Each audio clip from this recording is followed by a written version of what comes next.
A'udzubillahi minasyaitonirrajim. Bismillahirrahmanirrahim. Rabbi a'udzubika min hamazatis syayatin wa a'udzubika ayahdurun. Rabbi shrah sadri wa yassir li amri wahlul 'uqdatam min lisani yafqahu qawli amma ba'du. Salam rahayu, salam sejahtera untuk kita semua. Om Swastiastu, Namo Buddhaya, salam kebajikan. Salam sehat untuk kita semua. Sebelumnya perkenalkan, nama saya Fahrullah, biasa dipanggil Fahrul. Di SMK ITNS ini alhamdulillah saya dipercaya untuk menjadi guru wirausaha.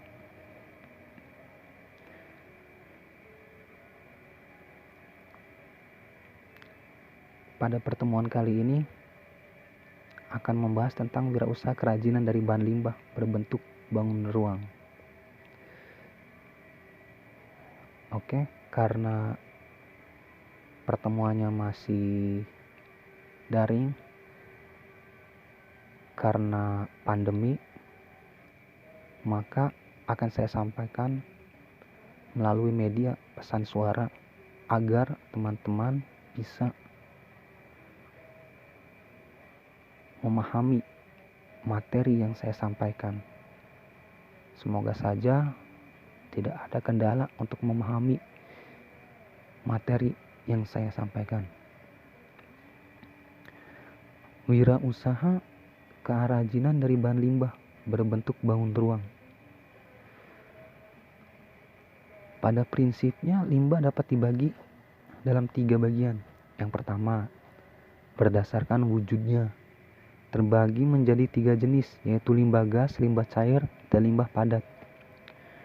Contoh limbah gas adalah karbon dioksida yang dihasilkan oleh asap kendaraan bermotor, asap pabrik, asap pembakaran sampah. Sedangkan contoh limbah cair seperti air sabun bekas cucian, minyak goreng buangan. Kemudian contoh limbah padat adalah plastik, botol, kertas, dan lain sebagainya. Kedua, berdasarkan sumber daya terbagi menjadi 4 jenis, yaitu limbah pertanian, limbah industri, limbah pertambangan, dan limbah domestik. Dan yang ketiga, berdasarkan senyawanya terbagi menjadi 2 jenis, yaitu limbah organik dan limbah anorganik.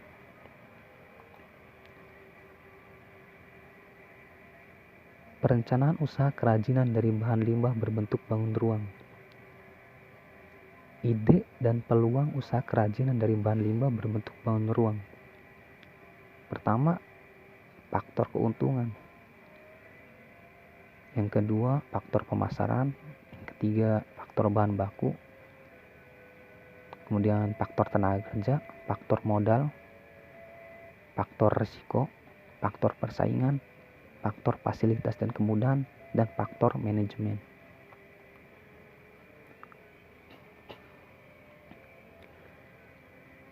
Pertimbangan seorang wirausaha. Untuk menjadi seorang wirausaha harus ada pertimbangan minimal. Pertama, pertimbangan jenis usaha kerajinan yang sesuai, apakah dengan hasrat dan minat. Kemudian jenis usaha kerajinan yang benar-benar apakah akan membawa suatu keuntungan, baik keuntungan materi atau keuntungan yang lainnya. Kemudian jenis usaha kerajinan yang mudah mengurus dan mengerjakannya, jenis usaha kerajinan yang mudah memeliharanya. Kemudian jenis usaha kerajinan yang produknya memang benar-benar disenangi dan dibutuhkan oleh konsumen. Jenis usaha yang bahan bakunya mudah didapat. Karena apa? Karena jika bahan bakunya tidak mudah didapat, maka usahanya akan macet. Kemudian jenis usaha kerajinan yang mendapat dukungan serta perlindungan pemerintah. Nah, ada analisis SWOT, strength, weakness, opportunity, dan threat. Yang pertama, strength. apa kekuatannya atau kelebihan usaha yang kalian dari yang lain itu apa istimewanya, apa kelebihannya.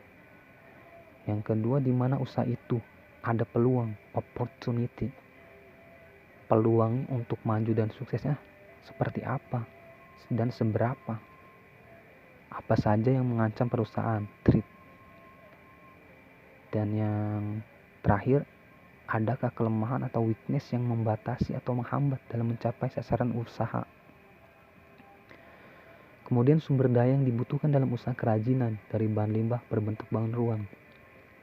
Yang pertama, faktor-faktor sumber daya yang mendukung keberhasilan bahan limbah berbentuk bangun ruang. Faktor manusia, faktor keuangan, faktor organisasi, faktor perencanaan, faktor mengatur usaha, faktor pemasaran, dan faktor administrasi. Ketiga, perencanaan administrasi usaha kerajinan dari bahan limbah berbentuk bangun ruang. Beberapa aspek penting dalam perencanaan administrasi usaha. Pertama, mengurus izin usaha. Yang kedua, penetapan besarnya retribusi. Surat izin usaha perdagangan atau SIUP, pengurusan pajak, membuka rekening bank, tanda daftar perusahaan atau TDP. Analisis mengenai dampak lingkungan. Nah, ini penting nih, AMDAL. Ketika kalian mendirikan sebuah usaha, analisis mengenai dampak lingkungannya harus dianalisa dulu. Apakah baikkah ataukah burukkah? Kemudian prosedur pengurusan surat izin tempat usaha atau izin HO. Hinder ordonanti atau HO. Lingkungan. Hinder ordonanti ini bahasa Rusia. Hinder ya artinya lingkungan.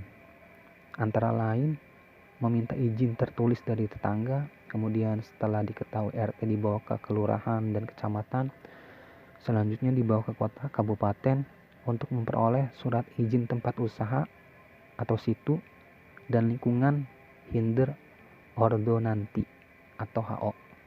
Dan yang terakhir membayar biaya izin dan registrasi. Nah, kelengkapan situ bagaimana nih? Kelengkapan persyaratan situ ini. Nah, kalian harus tahu poin-poinnya apa saja. Yang pertama, permohonan yang telah disediakan.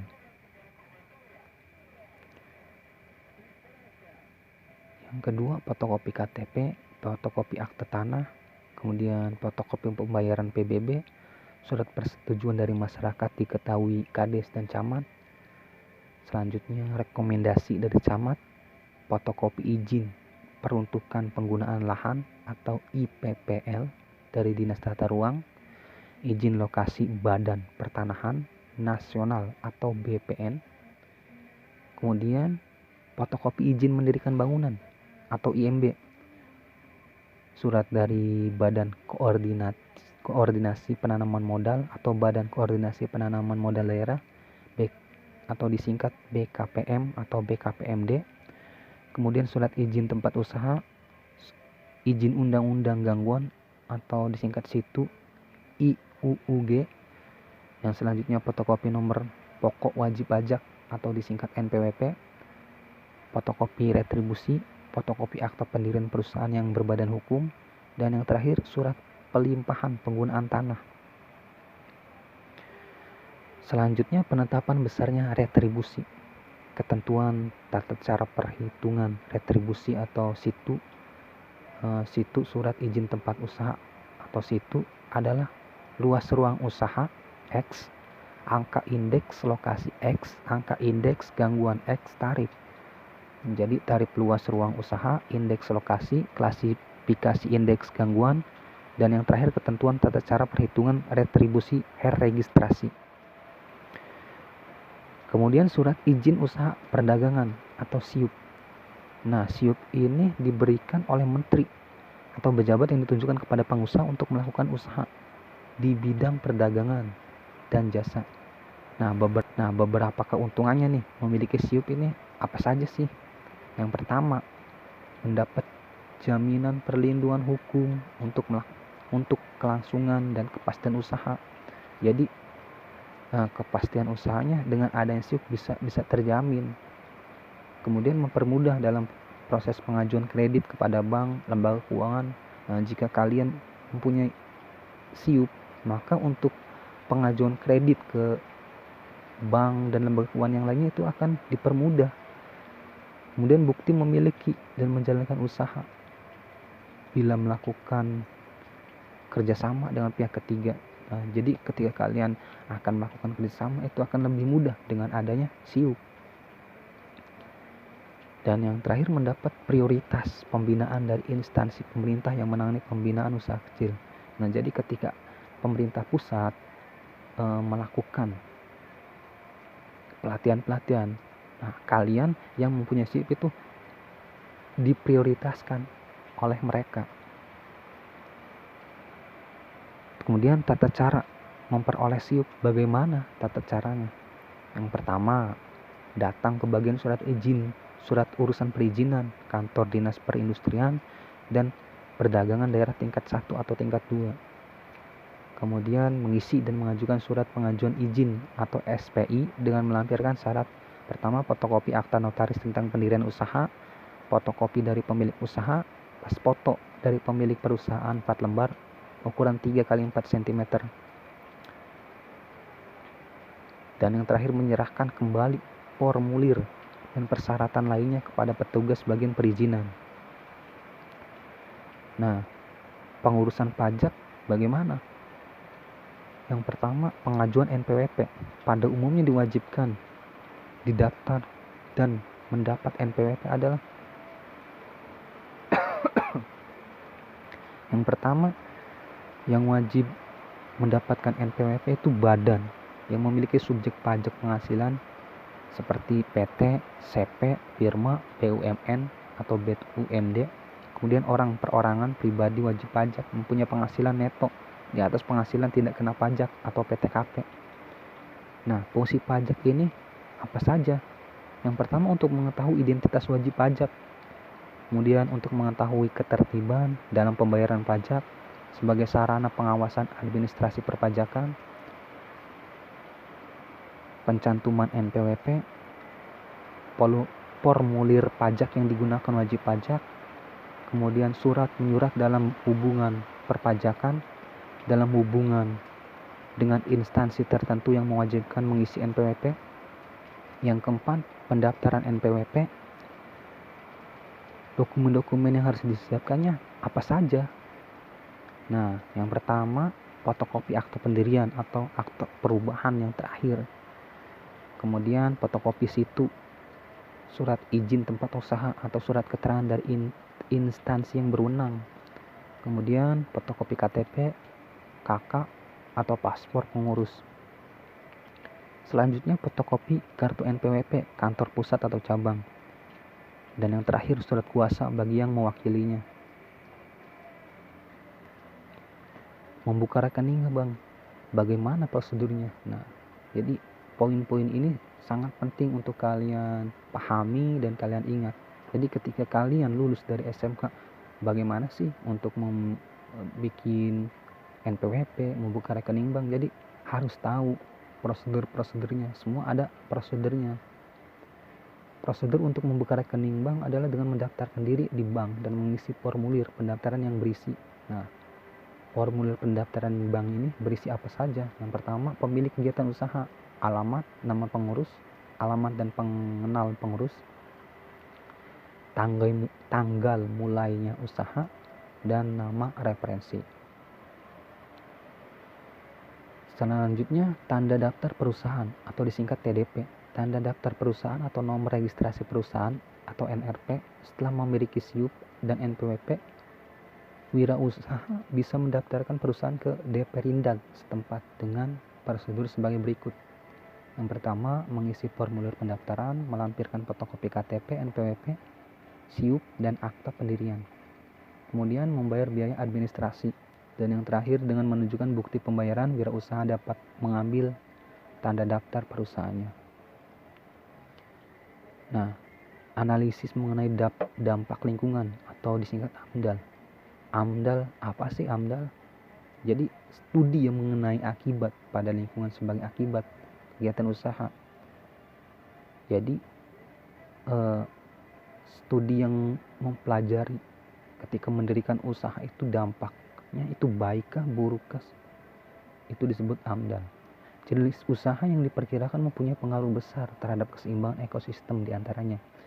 Jenis usaha apa saja nih yang mengganggu keseimbangan ekosistem? Yang pertama, jenis usaha pengelolaan lahan dan bentang alam, jenis usaha eksploitasi sumber daya alam baik yang terbarui maupun yang tidak. Kemudian jenis usaha yang hasilnya dapat mempengaruhi lingkungan sosial dan budaya. Jenis usaha yang hasilnya dapat mempengaruhi pelestarian kawasan konservasi sumber daya alam dan atau lingkungan cagar budaya. Jenis usaha, proses, dan kegiatan yang pemanfaatannya secara potensial dapat menimbulkan pemborosan, kerusakan, dan kemerosotan sumber daya alam. Kemudian jenis usaha introduksi, jenis usaha tumbuh-tumbuhan, jenis hewan dari jasa renik. Jenis usaha pembuatan dan penggunaan bahan hayati dan non-hayati. Jenis usaha penerapan teknologi yang diperkirakan mempunyai potensi besar untuk mempengaruhi lingkungan. Jenis usaha yang punya resiko tinggi dan memengaruhi pertahanan negara. Nah, dokumen yang perlu dipersiapkan dalam mengurus AMDAL apa saja?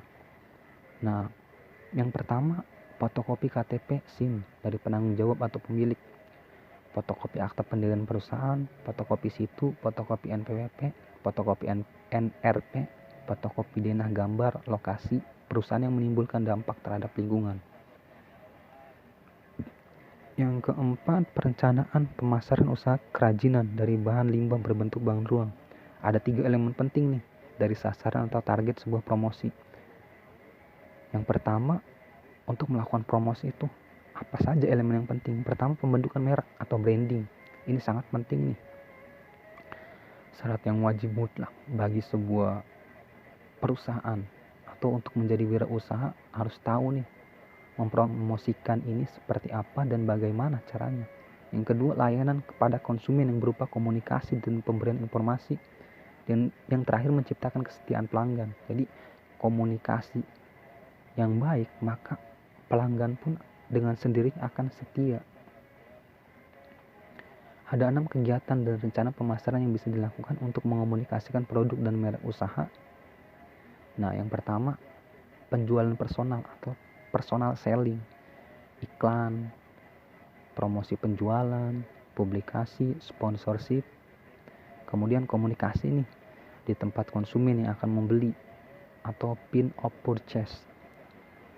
Nah, komunikasi dengan sistem ini bertujuan untuk memengaruhi seorang pada orang tersebut akan mengambil keputusan untuk membeli sebuah produk.